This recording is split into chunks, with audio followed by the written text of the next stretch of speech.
수강생 여러분 안녕하세요. 지난 시간은 1947년에 제출된 중앙은행 재편안에 대해 설명하였습니다. 이번 시간은 한국은행법 제정과 한국은행의 조직에 대해 살펴보도록 하겠습니다. 1947년 중앙은행 제도 재편안을 제출한 이후에도 조선은행은 중앙은행 제도를 계속 연구하기 위해 특명조사위원회를 설치하여 각국의 중앙은행 제도를 계속 조사하였고, 이에 근거하여 중앙은행 법안을 기초하였다고 알려져 있습니다. 그러나 이때 기초된 법안 내용은 구체적으로 알려진 것은 없고, 다만 비슷한 시기에 조선은행이 발간하는 조사월부에 발표된 논설 중앙은행 제도의 연구2에서 그 내용의 일부만을 확인할 수 있습니다. 이에 따르면 세 가지 점에서 1947년에 제출된 중앙은행 재편안과는 달랐습니다.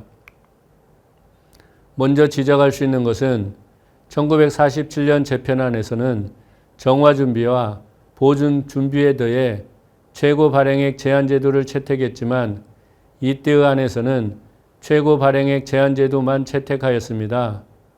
다음에 지적할 수 있는 것은 민간 참여의 주식 모집을 폐지하고 자본금을 정부와 은행이 절반씩 출자하는 방식으로 변경했다는 점입니다. 이를 통해 통화 발행에서의 정부의 주도성을 강화하고자 하였습니다.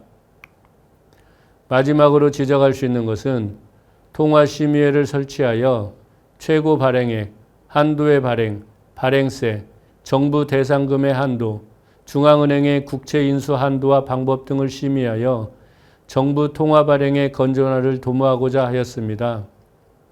한편 정부에서도 중앙은행을 시급히 재편해야 한다는 점에 대해서는 동의하고 있었습니다. 따라서 정부 수립 직후 재무부 내에 재정금융위원회를 설치하고 그 내의 금융분과위원회로 하여금 앞서 언급한 조선은행의 중앙은행 제도 건의안을 검토하기 시작하였습니다.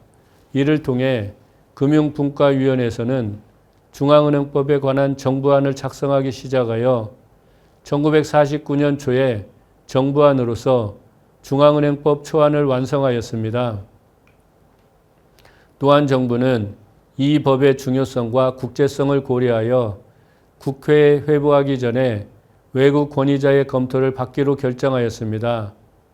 이에 당시 김도연 재무부 장관은 미국 중앙은행인 연방준비제도이사회에 전문가 파견을 의뢰한 결과 뉴욕 연방준비은행 국제수지국장인 아서 브룸필드 박사와 동은행 감사국 차장인 존 젠슨 씨가 1949년 9월 초에 한국에 파견되었습니다. 이 둘은 대한 후 약 5개월간 머물면서 한국의 재무부, 조선은행 및 ECA 당국의 지원을 얻어 한국 금융제도의 연역과 경제 상태를 조사하고 정부안과 조선은행안을 참고로 하여 1950년 2월 초에 한국은행 법안을 기초하여 정부에 건의하였습니다.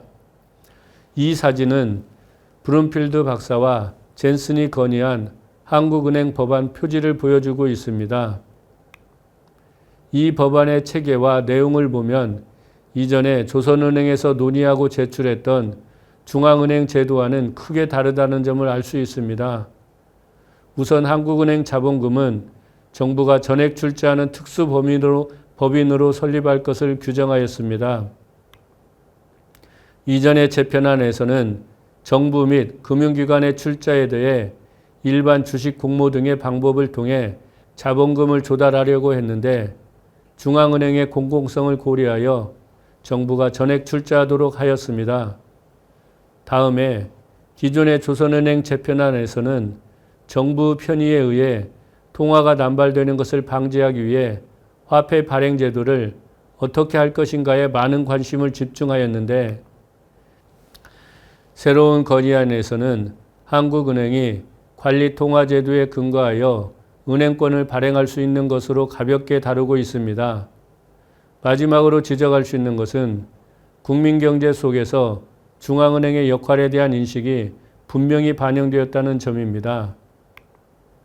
이전의 재편안에서는 중앙은행 혹은 금융과 국민경제와의 관계가 명확하지 않았는데 새로운 안에서는 중앙은행의 통화신용정책의 중요성을 이해했다고 할 수 있습니다. 실제 한국은행 법안은 브룸필드 젠슨이 건의한 안에 근거하여 기초하였습니다.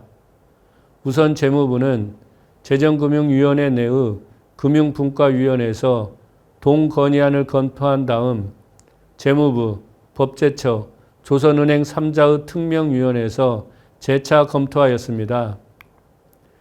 이렇게 검토된 한국은행 법안은 국무회의에 상정되어 1950년 3월 14일에 의결되었습니다. 다음에 이 법안은 3월 18일에 국회에 회부되어 상임위원회와 본회의의 심의를 거쳐 통과되었고 최종적으로 대통령의 재가를 받아 1950년 5월 5일에 법률 제138호로 제정 공포되었습니다. 이 표는 브룸필드와 젠슨이 건의한 한국은행 법안과 실제 제정된 한국은행 법의 장절을 비교한 것입니다.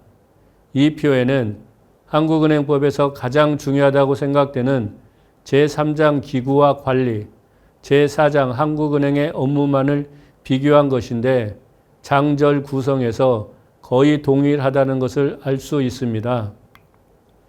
이 표에서 유일하게 다른 점은 제3장에서 발견되는데 브룸필드 젠슨 안에는 없던 외국부가 한국은행법에는 제5절에 포함되었다는 것입니다. 이 점은 한국은행의 기능을 검토하면서 간략하게 다시 설명하겠습니다. 이것을 제외한 나머지에서는 거의 차이가 없었으며 이런 특징은 이 표에 정리되지 않은 제1장, 제2장, 제5장과 제6장에서도 동일하였습니다. 이런 점을 고려할 때 한국은행법은 사실상 브룸필드, 젠슨 안에 근거하여 제정되었다고 평가할 수 있을 것입니다. 그러면 한국은행의 조직에 대해 간략히 살펴보도록 하겠습니다. 한국은행의 조직 중에서 가장 중요하면서 해방 이후에 제기되었던 중앙은행 제도 재편안과도 크게 구별되는 것은 금융통화위원회를 설치한 것입니다. 이 위원회는 통화, 신용, 외환에 관한 정책을 수립하고 한국은행의 업무, 운영 등을 지시 감독하는 기구로서 한국은행에서 가장 중요한 조직이라고 할 수 있습니다. 또한 그간 현안이었던 중앙은행의 독립 문제도 금융통화위원회 설치를 통해 해소되었다고 할 수 있습니다. 물론 이 위원회가 재무부 장관, 한국은행 총재, 금융기관 추천위원 2명, 대한상공회의소 추천위원 1명, 농림부 장관 추천위원 1명, 기획처 경제위원회 추천위원 1명 등 총 7명으로 구성되어 정부 영향으로부터 벗어나 완전히 독립적인 의사결정을 할 수 있는 것은 아니지만 제도로서 통화신용정책 수립에서 중앙은행의 독립성을 확보할 수 있는 토대를 마련한 것이었습니다. 마지막으로 한국은행의 업무를 설명하도록 하겠습니다. 물론 한국은행의 업무는 매우 다양하기 때문에 이번 시간에 이 모든 것을 전부 살펴볼 수는 없고 새로운 국제통화제도에 직면하여 중요한 기능으로 떠오른 외환 관리 업무에 한정하여 간략히 설명하도록 하겠습니다. 우선 앞표에서는 한국은행법 제3장 제5절에 외국부가 외형상 새로 추가된 것으로 보이고 있으나 실제에 있어서는 브룸필드 젠슨안 제4장 제9절 외환 업무와 정책에 있는 3개 조항을 따로 빼서 제3장 제5절 외국부로 독립시킨 것이었습니다. 이것을 제외하면 브룸필드 젠슨안과 한국은행법의 제4장 제9절은 거의 일치하였는데 외환에 대한 정부 통제를 채택하고 있었습니다. 즉, 정부는 물론 한국 국적을 가진 자연인과 법인이 물품의 판매, 용역의 제공, 기타 사유로 인해 취득한 모든 외환은 한국은행에 집중해야 했습니다. 그러나 이 시기에 한국통화가 기축통화로서 달러와의 환율이 결정될 수 있는 시장이나 장치가 존재하지 않았기 때문에 외환을 소유한 사람이 한국은행에 당해인 계정에 외환을 예치하는 방식, 즉 외환 예치 집중제에 근거하여 한국은행에 외환을 집중하였습니다. 이상과 같이 정부 수립 이후 한국은행은 통화신용정책에서뿐 아니라 외환이 한국은행에 집중된 결과 대외무역에서도 중요한 역할을 수행하는 핵심적인 중앙은행으로서 기능했던 것입니다. 이번 강의에서는 한국은행의 설립과 기능이라는 주제로 한국의 중앙은행으로서 한국은행이 어떤 과정을 거쳐 설립되었는지를 설명하였습니다. 다음 7번째 강의에서는 1950년대 금융기관의 재편이라는 주제로 1950년대 일반 은행 등의 금융기관이 어떻게 변화했는지를 살펴보도록 하겠습니다. 감사합니다.